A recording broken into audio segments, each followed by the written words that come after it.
गुरुदेव नित्यलाभ विष्णु विष्णुपाद परमहंस परिप्राजकाचार्य अष्टोत्तर श्री श्रीमद भक्ति वैभव पुरी गोस्वामी महाराज वारी दिव्य पावलो विदास अनंत कोटि दंडवत प्रणामం చేస్తూ వారి అహేతుల కృపాభిక్ష ప్రార్థన కోరుతున్నాను. రూపను గురువర్గలు ఆచార్యుల తాలూకు దివ్య పాదంలో విదాస్ భూరి భూరి సాష్టాంగ అనంత కోటి దండవత్ ప్రణామం చేస్తూ వారు అహేతుల కృపాభిక్ష ప్రార్థన కోరుతున్నాను. భగవత్ కథా పిపాసు మరియు గురు భ్రాతలందరికీ నా యథాయాగ్యం ప్రణామం చేస్తూ వారి అహేతుల కృపాభిక్ష ప్రార్థన కోరుతున్నాను. अखिल गुणगणि निधि करुणासागर भक्त वत्सल कल्पतरु दयासागर श्री हरि तालुक महति कृपा पुण्यतिथि इति संध्या समयलो మనందరికీ మానవ జన్మలోని సర్వోత్కృష్టమైన ఫలం సత్సంగం లభిస్తుంది. ఈరోజు శ్రీమద్ భాగవత మహాపురాణం తాలూకా ఆవిర్భావం పుట్టినరోజు.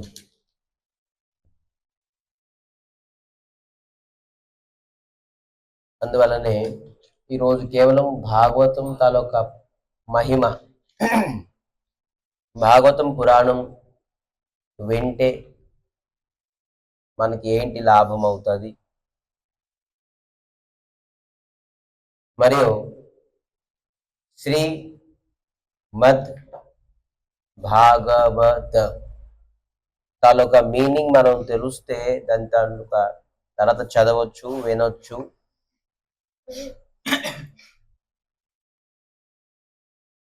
దానికి అర్థం చేసుకోవచ్చు.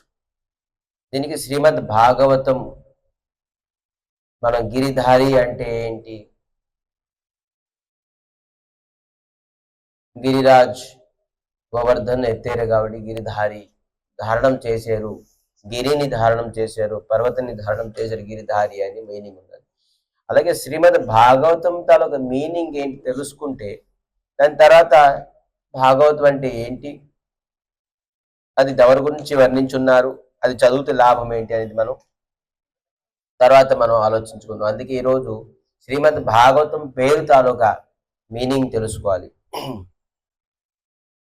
రామచంద్రమూర్తి సముద్రం దాటి లంకాని చేరుకుని లంకాధిపతిని జయించారు. సో రామచంద్రమూర్తి కూడా సముద్రం దాటాలంటే ఏం నిర్మాణం చేశారు, సేతు. దానికి రామసేతు అంటారు. సో ఆ సేతు నిర్మాణం చేయడం వల్ల అనేక వానరులు కూడాను ఆ సముద్రం దాటి లంకకి చేరుకోగలిచారు. సో ఈ అపార సముద్రం, ఈ సంసారానికి ఒక అపార సముద్రం అని చెప్పేసి చెప్పారు. అపార సముద్రం అంటే ఏంటి, దీనికి అంతు లేదు. ఈ సంసారంకి అంతు లేదు. అపార సముద్రం నుంచి దాటాలంటే మనం రామచంద్రమూర్తి సేతు తయారు చేసుకొని సముద్రం దాటారు. మనం ఈ అపార సముద్రాన్ని దాటాలంటే సేతు లేకుండా ఎలా సాధ్యం అవుతుంది? కదాచిత్, ఎప్పటికీ సాధ్యం కాదు. సో ఆ సేతు ఏంటి, అందుకే చెప్తారేంటి, అపార సంసార సముద్ర సేతు భజామ్యహం భాగవత స్వరూపం. భజాం అహం భాగవత స్వరూపం. సేతు ఏంటి, భాగవతం రూపమైన సేతు. ఎప్పుడైతే భాగవతాన్ని మనం ప్రవేశించలేదో, భాగవంతుడిని మనం ఆశ్రయ తీసుకోలేదో, అప్పటి వరకు మనం ఈ అపారమైన సముద్రాన్ని ఎప్పుడు మనం దాటలేము. ఖచ్చితంగా మనం భాగవతాన్ని ఆశ్రయం తీసుకోవాల్సిందే. ఈ విధానంగా రామచంద్రమూర్తి వానరులు అందరూ రామసేతు, సముద్రంలో సేతుని సహాయంతో సముద్రాన్ని దాటారు. మనం ఈ పార సముద్రం సేతుని దాటాలంటే మనం భాగవతం రూపాన్ని సేతుని ఖచ్చితంగా ఆశ్రయాన్ని తీసుకోవాల్సింది.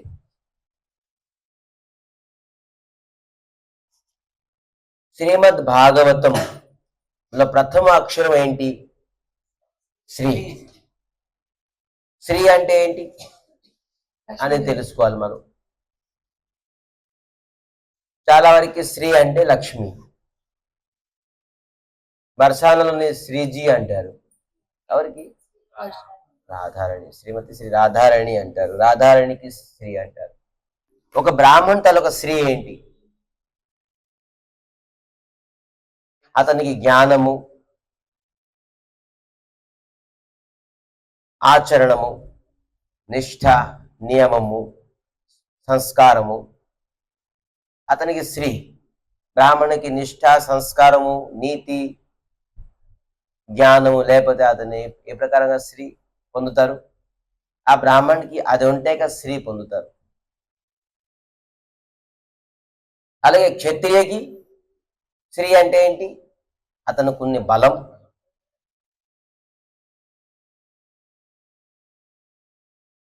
బలం లేకపోతే అదేం క్షత్రియ అంటారు. అతనికి ఉన్న వీరత, వీరు, ధైర్యము అనుకోండి, వీరుత అంటారు దానికి. వీరత, పరాక్రమం లేకపోతే అతను క్షత్రియ ప్రకారంగా ఉంటారు. సో క్షత్రియుల యొక్క శ్రీ ఏంటి? బలం మరియు పరాక్రమత. అలాగే వైశ్యుల తాలూకా శ్రీ ఏంటి?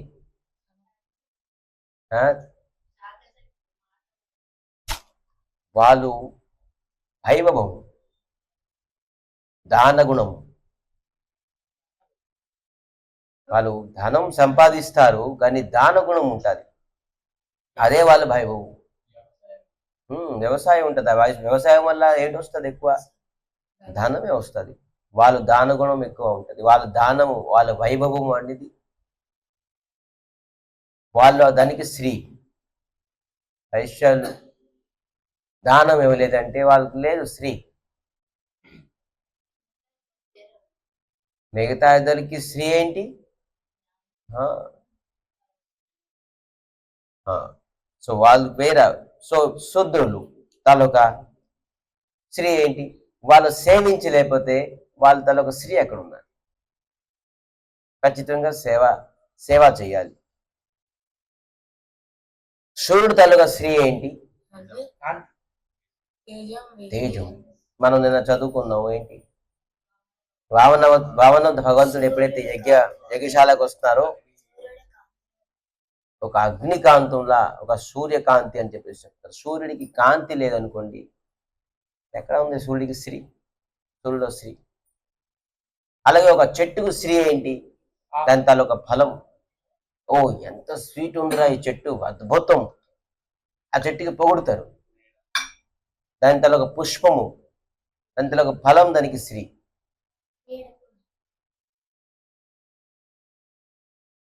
ఒక వాహనానికి శ్రీ ఏంటి? ఆ వాహనం ఎక్కితే మనం మన డెస్టినేషన్, మన గమ్య. ఈ వాహనం పట్టుకుని వెళ్తే నేను ఎప్పుడు ఫెయిల్యూర్ అవ్వలేదు, సక్సెసే. సో ఆ వాహనానికి మనం నిర్భయంగా, నిస్సంకోచంగా మన డెస్టినేషన్ని చేరుకుంటే ఆ వాహనానికి ఉన్న శ్రీ. సో ఇన్ని విధాలుగా అనేక స్త్రీలు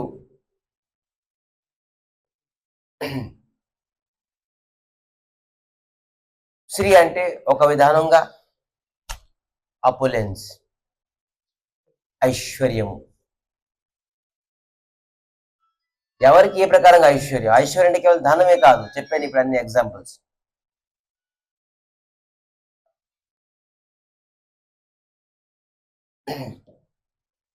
ఒక చిన్న పిల్లడికి శ్రీ ఏంటి?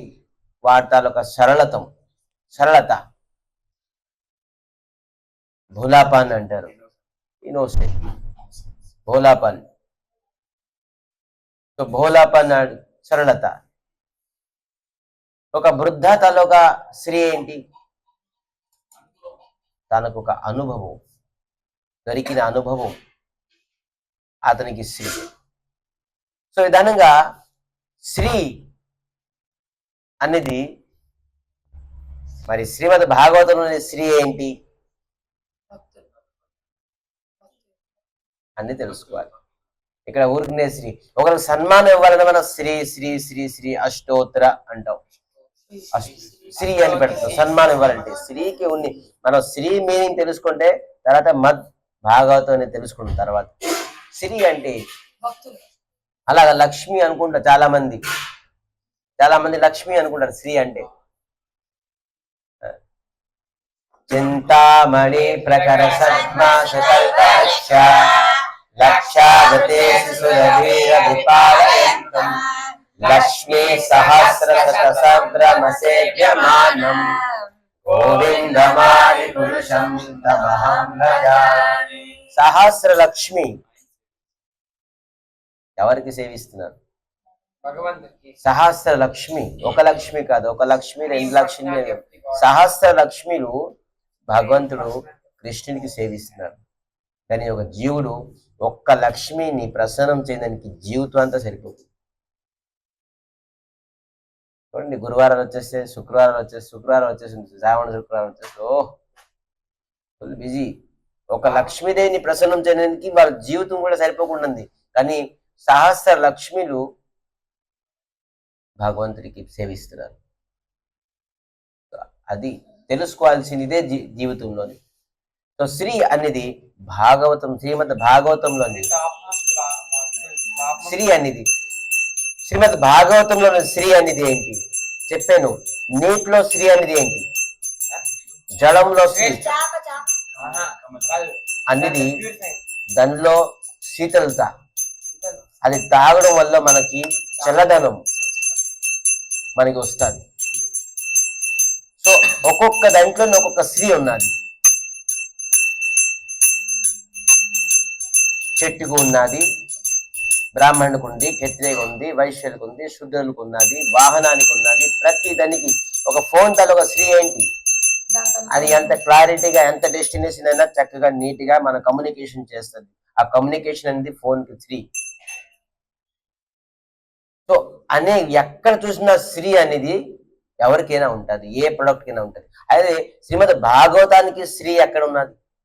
స్త్రీ ఏంటి?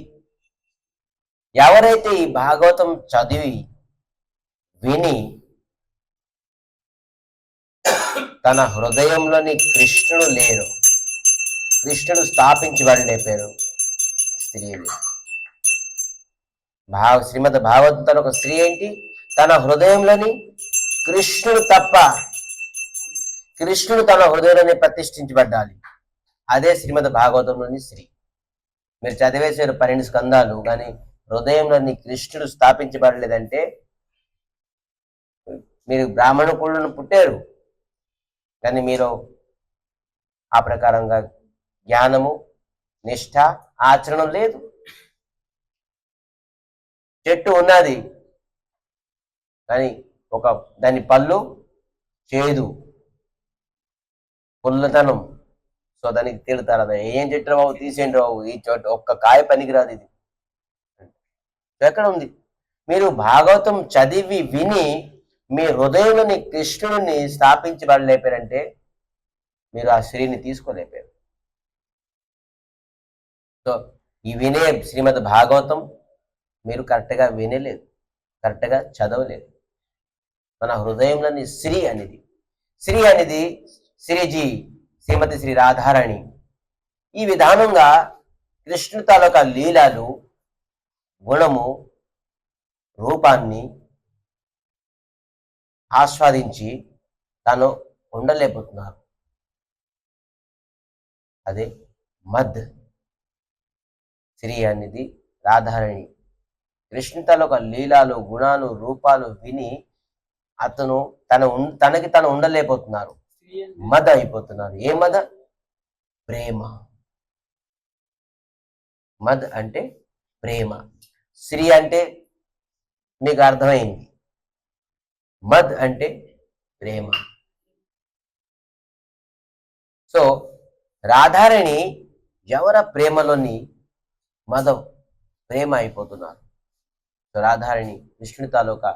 సో అందుకే మనం మన హృదయాలన్నీ కృష్ణుడి తాలూకా ప్రేమాన్ని ప్రతిష్ఠించలేదు, ఆస్వాదించలేపేమో. అప్పుడు వచ్చి మనం భాగవతం 12 స్కందాలు ఎన్నిసార్లు చదివింది, ఎన్నిసార్లు వినండి, వృథా. సో శ్రీమద్ భాగవతంలోని శ్రీ మరియు మద్ అనేది మనకి తెలిసింది. తర్వాత తలొకది ప్రయత్నిద్దాం అర్థం చేసుకోవడానికి. చాలా కష్టం, చెప్పేవారి కరెక్ట్ గా ఉంటే. నా శ్రీ వక్త, వక్త తలక శ్రీ ఏంటి, అది కూడా ఉన్నదిగా, మనంతో శ్రీహీను.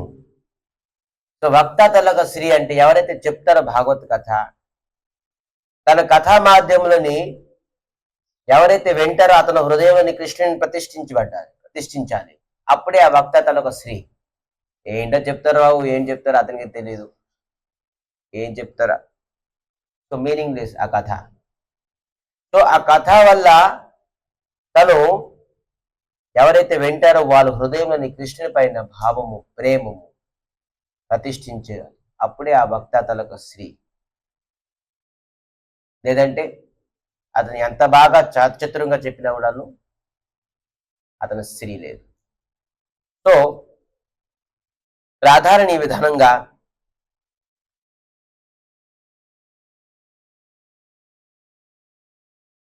కృష్ణుడి తాలూకా సంసారంలోని, ఈ సంసారం అంతా కృష్ణుడిదే, ఈ ఐశ్వర్యము, ఈ మొత్తం అంతా జగత్తం అంతా కృష్ణుడిదే.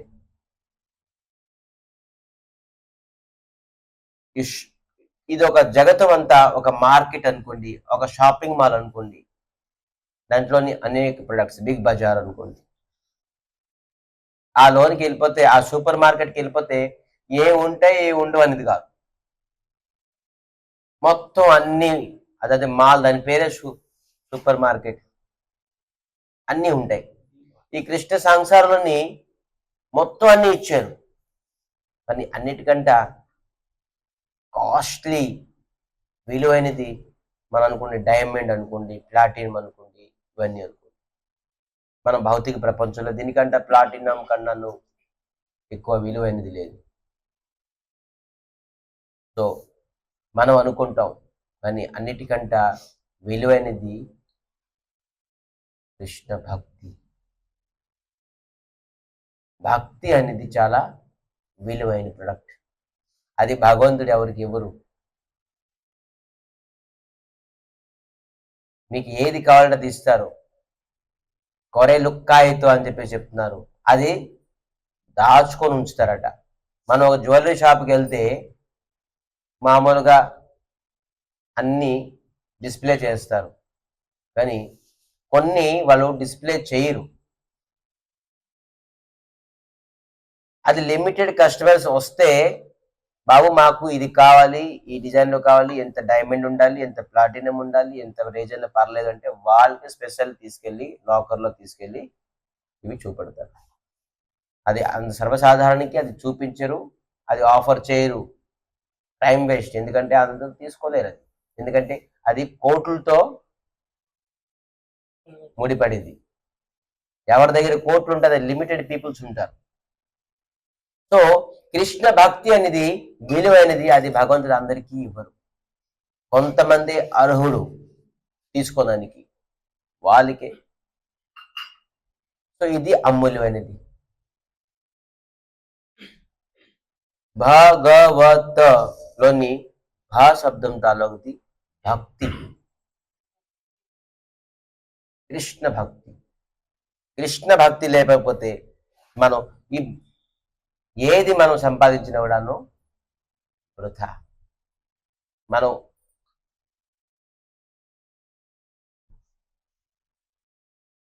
శ్రీమద్ భక్తి సిద్ధాంత సరస్వతి ఠాకూర్ ప్రభుపాదులు చెప్తున్నారు, భజ భజరే భాయ్ ఆర్త సమయ నాయ్. గురుగారు అంటుంటారు ఇది. ఫస్ట్ వాడు ఏంటిది? ఆర్త సమయ నాయ్ కృష్ణ భజివానే ఆశిలో ఈ సంసారే. చెప్తారు కృష్ణ భజనం చేయడానికి ఈ సంసారం వచ్చావు, మనకి ఇంకా సమయం లేదు. సో మనం భాలోని భాగవతంలోని శ్రీమద్ భాలోని భక్తి మనకి ఈ శ్రీమద్ భాగవతం మహాపురాణం మనకి కృష్ణ భక్తిని ఇస్తుంది. చెప్తున్నారు ఇదం భాగవత నామ పురాణం బ్రహ్మ సంహితం భక్తి జ్ఞాన వైరాగ్యం స్థాపనాయ ప్రకాశితం. భక్తి జ్ఞానము వైరాగ్యము ఈ మూడు ఇచ్చే స్తోమతి శ్రీమద్ భాగవతంలో ఉన్నది. సో ఫస్ట్ ప్రొడక్ట్ తాలూకుది. ఇప్పుడు ఫోన్కి కూడా ఒక శ్రీ ఉన్నది కదా, శ్రీ భక్తి. మనం ముందు భక్తికి ఈ భాగవతంలో ఉపయోగమైనది ఫోన్లో ఉపయోగమైనది ఏంటి? కమ్యూనికేషన్. భాగవతంలో ఉపయోగమైనది ఏంటి? మనం భక్తి. మనలో భక్తి లేకపోతే ఎన్నిసార్లు మీరు భాగవతం చదవండి, ఎన్నిసార్లు మీరు వినండి, అది కేవలం సమయేవో కేవలం. జ్ఞానం పొందాలంటే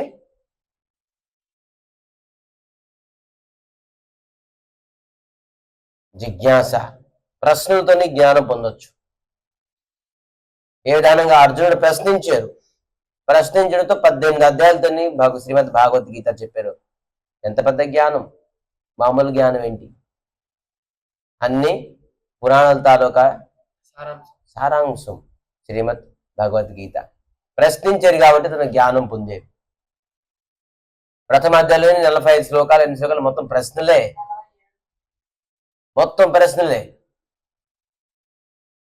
ధృతరాష్ట్ర వాచ సంజయ వాచ విడిచిపెట్టేసి ఇంకా 45 కేవలం ప్రశ్నలే. ప్రశ్నే కానీ అది ఎవరికి? కృష్ణుడికి అడగలేదుగా.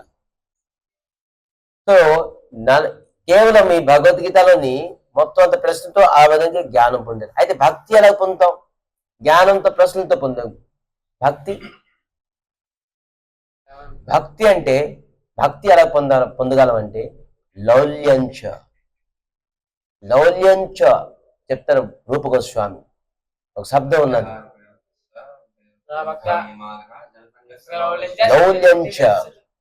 లౌల్యంచతో మనం పొందుతాం. ఆ లౌల్యంచ ఏంటి? లౌల్యంచ అని మీనింగ్ ఏంటి? లాల్స. మనలో పొందాలని ఒక లాల్స, కోరిక ఉంటే గాని మనం భక్తి పొందాలి, నేను ఎలాగైనా పొందుతాను అని వ్యక్తికే ఈ భక్తి వస్తుంది. ఊరికనే ఏదో వచ్చన్నావు చేసున్నావు లే. భాగవతం ఒక పాలు. మనం మామూలుగా మాట్లాడుకుంటే ఒక దుద్ధ అంటే పాలు మనం డిస్ట్రిబ్యూట్ చేస్తున్నాం. కానీ ఆ పాలను తీసుకెళ్ళి కొంతమంది మరగబెట్టి దానికి పెరుగు చేస్తా, ఆ పెరుగుకు చిలికి వెన్న చేస్తా. ఆ వెన్న అనేది ఇంపార్టెంట్. అయితే పాలుని పెరుగు చేయడానికి మనం ఈ కథని పాలు స్వరూపము, దీనికి పెరుగు చేయాలంటే ఏం చేయాలి? మనం తోడు చుక్క వేయాలి. కట్ట కన్నా ఏదన్నా మనం లోనేస్తే ఆ పాలు పెరుగు అవుతుంది. సో మనం ఎప్పుడైతే ఈ పాలు ఈ పెరుగు చేయాలంటే, అంటే మనం వినడానికి పెరుగు చేయాలంటే మనం ఖచ్చితంగా కొన్ని నియమాల్ని స్వీకరించాలి. వింటూ విన్నావు కదా, బోల్డ్ చెప్తారు, విన్నావు కదా, ఏదో అతను చెప్తారు మనం చెవులున్నాయి వింటాం, లేదు. విన్న తర్వాత అది మనం లేదు, టైంకి చెప్పారు వెళ్ళాలి, మాలా సమయంలో మాలా చేయాలి, కథ విన్నప్పుడు శ్రద్ధగా వినాలని చెప్పారు, వినాలి, చెప్తున్నారు కదా వినాలి. దానికి పెరుగు ప్రయత్నం చేయకపోతే అది పెరుగు ఎప్పుడు అవదు, పాలు పాడైపోతుంది. సో ఆ పాలు మనం పెరుగు చేయాలంటే ఖచ్చితంగా మనం కొన్ని నియమాల్ని మనం యాక్సెప్టెన్స్ చేయాలి, అదే పెరుగు.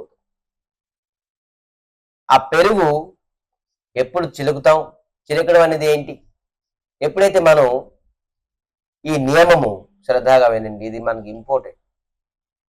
మనం ఎప్పుడైతే ఈ నియమము కంటిన్యూషన్ చేస్తామో, ఒక రోజు 2 రోజులు చాలా మంది నియమం వచ్చేస్తారు, రేపు 3వ రోజు ఉస్కాకి పోయింది.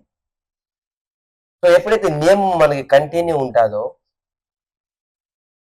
నిష్ఠారూపము మక్కన్, నిష్ఠారూపం వెన్న తయారవుతుంది. చిలకడం మనం ఎప్పుడైతే కంటిన్యూ పెరుగుకి చిలుకుతామో అప్పుడు ఖచ్చితంగా వెన్న వస్తుంది. మనం ఎప్పుడైతే నియమం రూపమైన పెరుగుని కంటిన్యూ చేస్తామో ఖచ్చితంగా ఆ వెన్న ఎప్పుడైతే వచ్చిందో ఖచ్చితంగా భగవంతుడు అది దొంగతనం చేయడానికి వస్తారు. ఖచ్చితంగాను భగవంతుడు పట్టుకెళ్ళిపోతారు, తీసుకెళ్ళిపోతారు, యాక్సెప్ట్ చేస్తారు ఆ వెన్నని. భగవంతుడికి వెన్న అంటే చాలా ఇష్టం. మక్కన్ చోర్ అని చెప్పేసి ఒక పేరు కూడా పెట్టుకున్నారు. సో మనలో ఆ పాలు నుంచి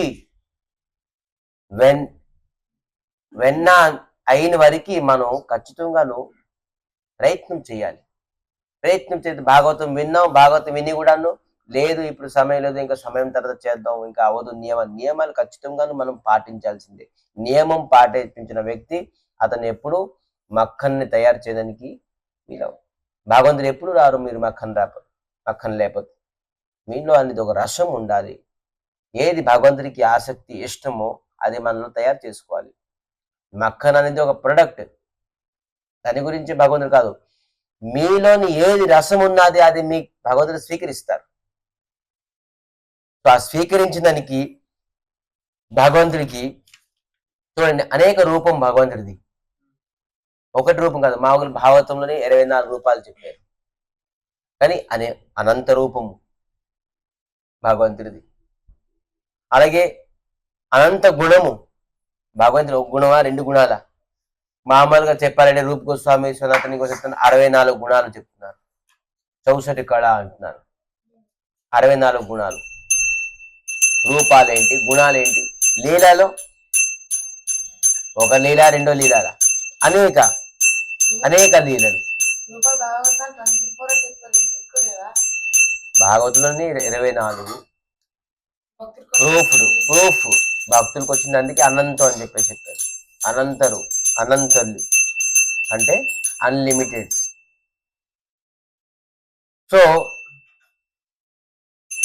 ప్రేమ కూడాను అనంతమే, కానీ 5 రకాలుగా చెప్పున్నారు. 5 రకాలుగా ప్రేమ రసం ఏంటి? శాంతరసం, దాస్యరసం, సత్యరసం, వాత్సల్యరసం, మాధుర్యరసం. ఈ ప్రకారంగా 5 రసాలతోని, 5 రస ప్రేమతోని అంత ప్రేమ ఉన్నది, కానీ దీనికి లిమిట్ చేశారు. సో విధానంగా మనం భగవంతుడు ఏ విధానంగానే మనకి వచ్చేసి ఆ రస ఆస్వాదం చేస్తారు. ఆ రసం మన దగ్గర ఉండాలి కదా, ఆ రసం మనం చెయ్యాలి కదా. మనం ఆ రసము ఎప్పుడు చేయగలం? మనలో ఎప్పుడైతే ఆ పెరుగుని, ఆ పాలుని పెరుగు చేస్తాం, పెరుగుని మక్కన చేస్తాం, అప్పుడే దాంట్లో ఉన్న రసం ఉంటుంది. అది ఆస్వాదించిన భగవానికి వస్తారు. సో అది ఎక్కడ ఉంటుంది? ఎప్పుడైతే మనం శ్రీమద్ భాగవతం మహాపురాణం ఎప్పుడైతే మనం విన్నామో, ఆ విని దానికి మనం ఆచరించామో ఖచ్చితంగాను ఆ రసం మనకి ఏర్పడుతుంది. ఏం చెప్తున్నారు భగవంతుడు భాగవతం మహిమని? ఏ తస్మాత్ పరం కించన్ మనోశూర్ధ్య నో విద్యతే జన్మాంతర భవేత్ పుణ్యం తదా భాగవతం లభేత్. జన్మాంతర భవేత్ పుణ్యం తదా భాగవత లభేత్.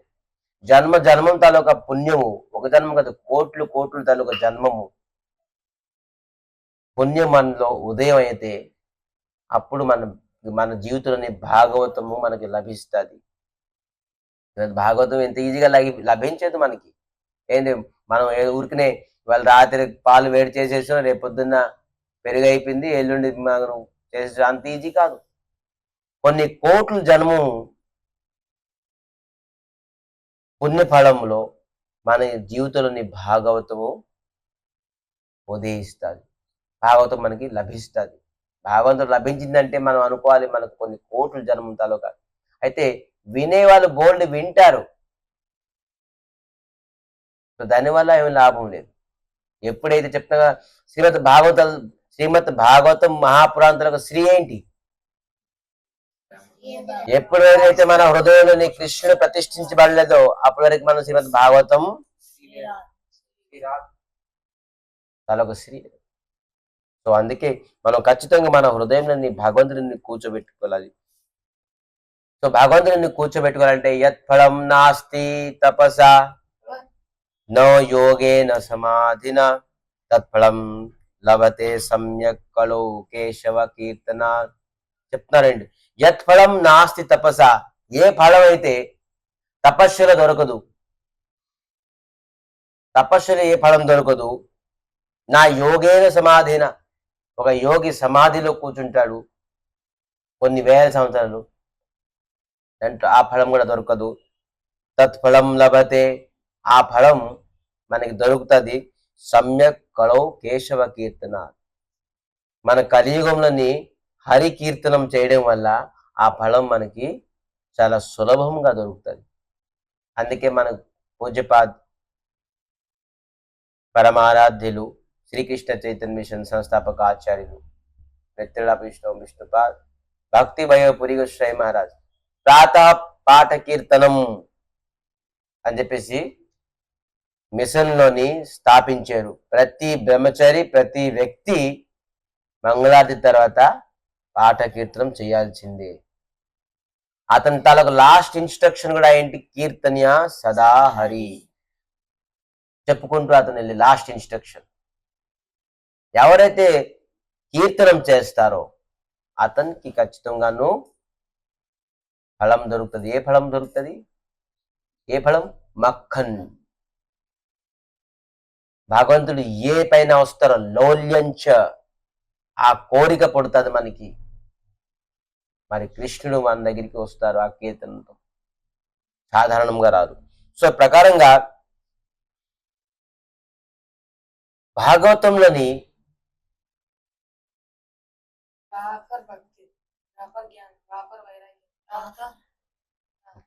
అంత అడ్వాన్స్ అయిపోక,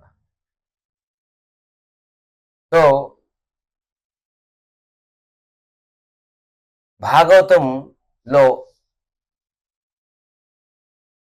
భక్తిలో మనకి ఒకటి తత్వం ఏంటంటే, మన గురించి మనకి ఎక్కువ తెలియడమే భాగవతం. ఇంకా మనం డీప్గా చెప్పుకోవాలంటే మన గురించి మనకి తెలుసుకోవడానికి అదే భాగవతం తాలూకా పరాకాష్ఠి. భాగవతం చదివేరా బాబు, మా గురించి నాకు తెలిసిందేని. భగవంతుడి గురించి తెలిసింది తర్వాత విషయం, మన గురించి మనకి తెలియడం, హూ ఎమ్ ఐ అని చెప్పేసి ఈజీగా ప్రశ్నిస్తా కదా, హూ ఎమ్ ఐ, ఎవరు? డాక్టర్ టిడి సింగ్, నాసా సైంటిస్ట్లోని టిడి సింగ్ అని చెప్పేసి ఫేమస్. అతను కూడా ఒక బుక్ రాశారు, life comes from life. Life ఎక్కడి నుంచి, చింపాంజీ నుంచో లేకపోతే ఇంకెక్కడి నుంచో వచ్చిందని చెప్పి చెప్తున్నారు చాలా మంది. కానీ అతను ఒక బుక్ రాశారు, లైఫ్ కమ్స్ ఫ్రమ్ లైఫ్. మనం చేసిన ప్రారంభ కర్మం బట్టే మనకి వచ్చే జీవితం. అయితే మనం శరీరమా, ఆత్మలో శరీరం ఉంటుందా, శరీరంలో ఆత్మ ఉంటుందా? ఇదే పద్ధతి, ఇదే తెలుసుకోవాల్సింది. అసలు ఆత్మ భజించాలా, మనం శరీరంతో భజించాలా? ఇది విచిత్రం. ఎవరికి తెలుసుకోవాల్సింది? కానీ మనం దేంట్లో ఏ కాన్షియస్నెస్ లో ఉన్నాం. సో అదే శ్రీమద్ భాగవతం మన గురించి మనకి తెలియపిస్తుంది. దీంట్లో రిజల్ట్ భక్తిలో ఇది ఒకటే పెద్ద బెనిఫిట్. శ్రీమద్ భాగవతంలోని బెనిఫిట్ మనం తెలుసుకున్నాం. ఏంటి భక్తిలో బెనిఫిట్ ఏంటంటే మన గురించి మనం ఎక్కువగా తెలుసుకోగలం. అసలు మనం ఎవరు అది తెలుసుకోవడానికి నెక్స్ట్ ఏంటి గ అంటే జ్ఞానం. అదే జ్ఞానం. భక్తి వల్ల ఆ జ్ఞానం ప్రాప్తి అవుతుంది. ఆంజనేయ స్వామికి అడిగిన నువ్వు ఎవరు అడిగి లంకాధిపతి రావణాసుడు ఎవరు? నేను రామ్ దాస్. హే దాసుడు నువ్వు దాస్ అని చెప్పేసి ఇతను గ్రేట్ గా చెప్పుకున్నారు. నువ్వు దాసుడు అని చెప్పేసి అతను అంటున్నారు. ఆంజనేయ స్వామి అంటున్నారు ఏం తెలుసా, నేను రామచంద్రమూర్తి దాసుని, నువ్వు ఎవరు దాసు తెలుసా? లంకాధిపతి నువ్వు ధనానికి దాసువి, నువ్వు నీ పేరుకి దాసు. లంకాధిపతి అని చెప్పేసి నువ్వు అభిమానంతో నీకెవరైనా అవమానం చేస్తే నువ్వు తట్టుకోలేవు, చనిపోతావు. నీ పేరు కొద్దిగా ఏవైనా ఇదైతే నువ్వు చనిపోతావు. సో నీ పేరుకి నువ్వు దాసు. మళ్ళీ ఏంటి, నువ్వు కామ కోరికలు తీర్చుకున్నది నువ్వు ఒక స్త్రీ తాలూక దాసు అని చెప్తున్నాను. నేను రామదాసుని, నువ్వు ఒక కామ కోరికలతో కూడిన ఒక నువ్వు స్త్రీతో దాస్ అని చెప్పి చెప్తున్నాను. వాస్తవంగా మన అందరం ధనం మరియు పేరు ప్రతిష్ట మాన సన్మానం మరియు స్త్రీ లౌలూప్యంతో మనం దాసులు. మనం రామ్ దాస్ అని మనం ఎప్పుడు అవ్వలేము. ఎవరైతే రామ్ దాస్ అయిపోతారో భగవంతుడి తరకు దాస్ అయిపోతారో అదే యాక్చువల్లీ జ్ఞానం. దానికి మించిన జ్ఞానం అనేది ఇంకేమి లేదు. ఎంత నిపుణం అవ్వచ్చు, గీత భాగవతం పురాణాలు వేదాలు వేదాంతాలు అన్నిన్ను, కానీ ఏ జ్ఞానం మీకు తెలియలేదో నేను భగవంతుడి తాలూకా దాసుణ్ణి, నేను భగవంతుడి సేవకుడిని, అప్పటి వరకు అక్కడికి జ్ఞానమే లేదనుకోవచ్చు. సో ఇది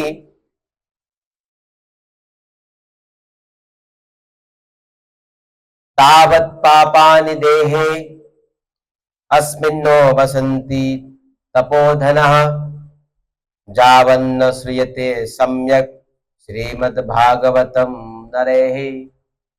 చెప్తారేంటి? భాగవత్ పాపాని తావత్ పాపాని దేహే, మీ శరీరంలోని అంతవరకు పాపము నివాసిస్తుంది.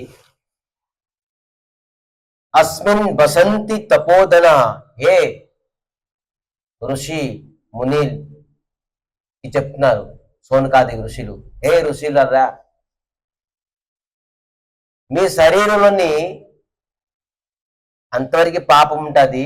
ఎంతవరకు అయితే మీరు భావముతోని భాగవతాన్ని ఆశ్రయించలేదు, భాగవతాన్ని ఆశ్రయించలేదు, వినలేదు, అప్పటి వరకు మీ శరీరంలో పాపము ఖచ్చితంగా ఉంటుంది. మీరు కాల్చేయండి, ఆ శరీరానికి బూడిద చేసేసండి. అందుకే చాలా మంది ఎంకుల్లో కూడా పాపం ఉంటుందని చెప్పేసి గంగాలో నిమగ్నం చేస్తారు. తెలుసా? సంస్కారం చేస్తారు. ఏంటంటే దానికి దాన సంస్కారం కాదు, అస్థికి ఎందుకు చేస్తారు? అయిపోయింది కాదు, కాలు చేస్తే బూడిద అయిపోయింది. సో ఎందుకంటే ఆ అస్థికుల్లో కూడా పాపము నివాసిస్తారని చెప్పేసి వెళ్ళి అది గంగాలోనూ లేకపోతే ఇంకెక్కడ గోదావరిలోనూ ఎక్కడో నిమగ్నం చేస్తారు. అప్పటి వరకు ఉంటుంది కూడా ఎక్కడ నిమగ్నం చేస్తున్నారు ఇక్కడ అంటున్నారు.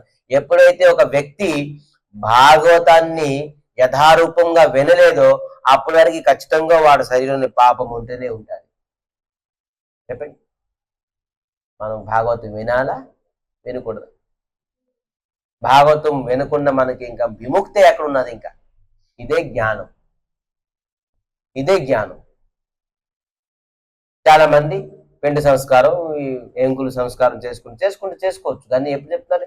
ఎప్పటివరకు మీరు యథారూపంగా భాగవతాన్ని వినలేక అప్పటికి మీ పాపం ఎక్కడికి పోదు. ఖచ్చితంగా ఏ మూలని ఎక్కడైనా ఏ కోణాలను దాగోని ఉంటుంది అది అని చెప్పేసి కాల్చి బూడిద చేసి ఏది చేసేసినా కూడా. సో మనం ఖచ్చితంగా భాగవతాన్ని మహాపురాణాన్ని మనం ఆస్వాదించాల్సిందే. మనం ఆస్వాదించాలంటే ఏంటి దాని లాభము?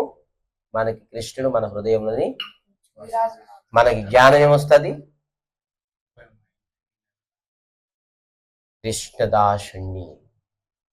కృష్ణదాసుని అని జ్ఞానం వస్తుంది. సో నెక్స్ట్ మనకి వచ్చింది వైరాగ్యం. ఈ భాగవతం 3 ఇవ్వడానికి సమర్థుడు: భక్తి, జ్ఞానము మరియు వైరాగ్యం. సో వైరాగ్యం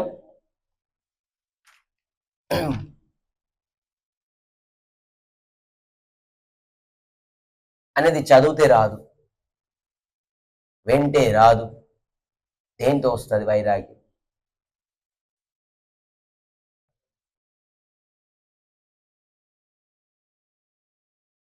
వైరాగ్యం దేంతో వస్తుంది? ఇదే చాలా అద్భుతం మనకి. ఎందుకంటే వైరాగ్య భక్తి నిజభక్తి యోగం. వైరాగ్యం లేకపోయిన భక్తి అసలు భక్తే కాదని చెప్పేశారు. దానికి ఏమన్నారు? అది క్షణ మాత్రం ఉంటుంది, ఏదో భావం వచ్చినట్టుగా. వైరాగ్యంతో కూడిన భక్తే శ్రేష్టమైన భక్తి. సో ఈ వైరాగ్యం అలాగొస్తుంది మనకి. గురుగారు అడిగితే ఇదితో ముందు అంటారు, దాన్ని శాస్త్రం చెప్తుంది, గురుగారు అంటుంటారు ఇది కేవలం కృపావలం అనేది వస్తుంది. ఆచార్యులు గురువు తల కృప వల్లే వైరాగ్యం వస్తుంది. ఒకరికి వైరాగ్యం వచ్చిందంటే అది కేవలం కృపావలం. రెండోది ఏంటి అంటే అనుభవంతో వస్తుంది. అనుభవంతో వైరాగ్యం వస్తుంది.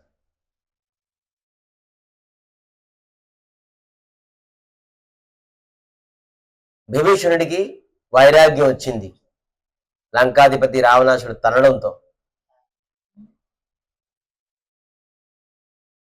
ప్రహ్లాద్ మహారాజుకి వైరాగ్యం వచ్చింది వాళ్ళ తండ్రి తండంతో. ధ్రువ మహారాజుకి వచ్చింది వాళ్ళ తల్లి తండంతో. ఎవరికి ఎప్పుడైతే మనకు సంసారం తనదో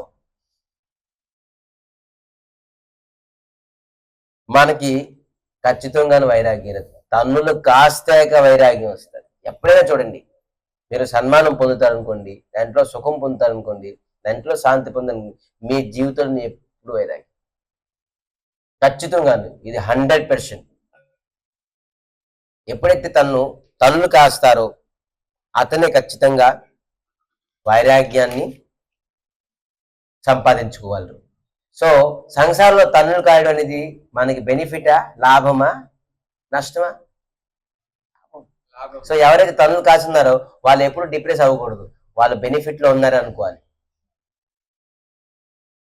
సో వాళ్ళు బెనిఫిట్ లో ఉన్నారు, ప్లస్ లో ఉన్నాం అని చెప్పేసి మంచిదైంది మాకు తన్నేరు, మనం ఇక్కడికి వచ్చి పడ్డాము. ఉజ్జయిన్లో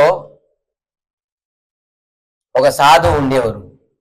ఇది అందరికీ తెలిసి ఉంటుందేమో.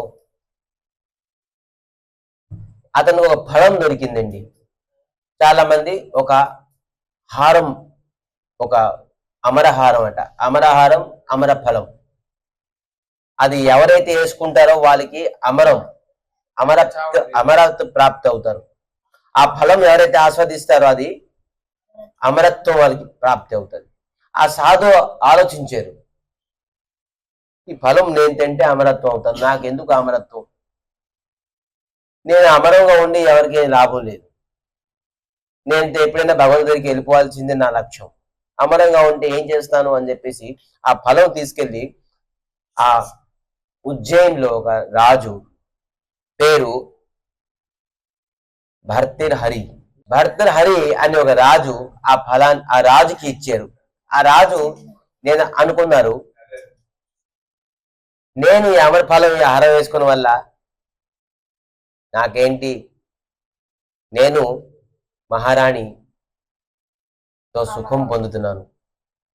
మహారాణి నాకు ఎంత సుఖం ఇస్తుంది, మహారాణి తాలూకా అందం, మహారాణి తాలూకా మాటలు, మహారాణి నాతో ఉంటే ఏ ఆనందం పొందుతున్నానో, మహారాణి లేకపోతే నేను ఎప్పుడు అమరత్వం ఉన్నవాడే లాభం పొందలేను, నేను ఆనందం పొందలేను. ఈ వేసుకుంటే అమరత్వం అయిపోతాను, కానీ నాతో పాటు మహారాణి ఉండదు, లాభం ఏంటి? సో అందుకే నేను అమరం అవునా అవపోయినా ఈ మహారాణికి ఇచ్చేస్తే అమరతో ఉంటుంది, నేను ఉన్న వరకుతో ఈ మహారాణి నాతో పాటే ఉంటుంది అని ఈ హారము ఈ ఫలము ఏం చేశారంటే రాణికి ఇచ్చారు. రాణి ఓహో రాజు నాకు ఇచ్చారు, ఎంత బాగుంది, ఇది అమరత్వం. ఈ రాణి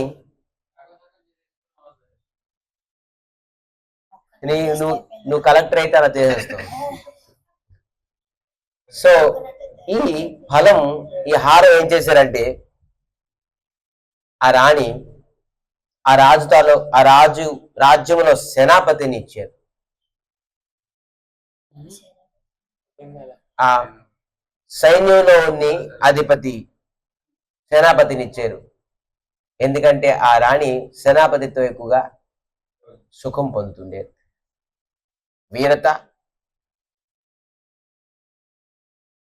సేనాపతికి ఉన్ని బలం, వీరతతో రాణి సుఖం పొందుతుండేరు. సో నేను ఉంటే లాభం ఏంటి, నేను సుఖం ఎవరి దగ్గర పొందుతున్నానో అతనికి అమరత ఇస్తే మంచిది అని చెప్పేసి తను ఈ రాణి ఏం చేశారంటే సేనాపతి ఈ సేనాపతి చూసారు, ఈ హారానికి ఫలానికి చూశారు, నాకు ఈ రాణి ఇచ్చింది అమరత్వం. అమరత్వం ఉండి ఏం చేస్తాం, ఎప్పటికైనా బలం పోతుంది. నేను నర్తకి పైన అతనికి ఆసక్తి ఉండేది. ఆ రాజ్యంలో ఒక నర్తకి ఉండేది. ఆ నృత్యం చూసి ఆ సేనాపతి ఎంత ఆనందం పొందుతుందంటే తనకి మర్చిపోతుండేరు ఆ నర్తకి తాలూకు నృత్యం చూసేసి. నాకు అందరికంటే ఇష్టము ఈ నర్తకి. ఇంత దగ్గరికి వెళ్ళి ఈ హారం ఇస్తాను, ఈ ఈ నృత్యం అమరం అయిపోతుంది అని చెప్పేసి నర్తకి వెళ్ళి ఇచ్చారు ఈ సేనాపతి. ఈ నర్తకి అది తీసుకొని, అరే నాకు సేనాపతి ఇచ్చారు, ఇది నేను ఎవరికి ఇస్తాను, రాజుకి ఇస్తాను. ఈ రాజు ఉంటే ప్రజలకి, సేనాపతులకి, రాణికి, పశువులకి, పక్షులకి, అందరికి ఇటువంటి ధర్మనిష్ట రాజు ఎక్కడ దొరుకుతారు. సో రాజుకి ఇస్తే మంచిది అని చెప్పేసి ఈ నర్తకి తీసుకెళ్ళి మళ్ళీ తిరిగి రాజుకి ఇచ్చాడు.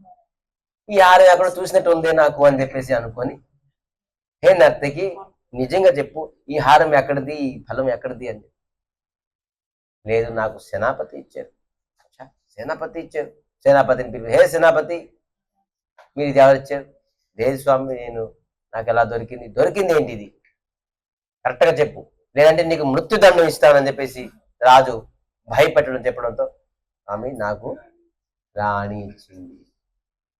బస్ సంసారంలో రాజు తను తిన్నాడు. ఎప్పుడైతే అతను యువన ఉండేరో నీతి శతకాన్ని రాశారు, ఒక పుస్తకం 100 నీతి.